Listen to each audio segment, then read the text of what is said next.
بچه ها سی رو میاریم، پوستش رو میکنیم، رندش میکنیم.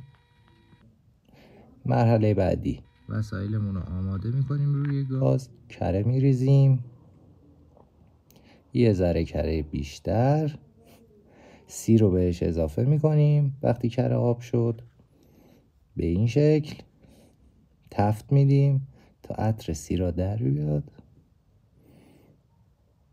همینطور که میبینید. حالا بهش پاچه باقالا اضافه میکنیم، باز دوباره تفت میدیم، خیلی قشنگ و خوشگل میشه، خوش عطر میشه. حالا شیوید خشکامون رو بهش اضافه میکنیم که هرچی شیوید خشکتون بیشتر باشه خیلی خوشمزه تر میشه.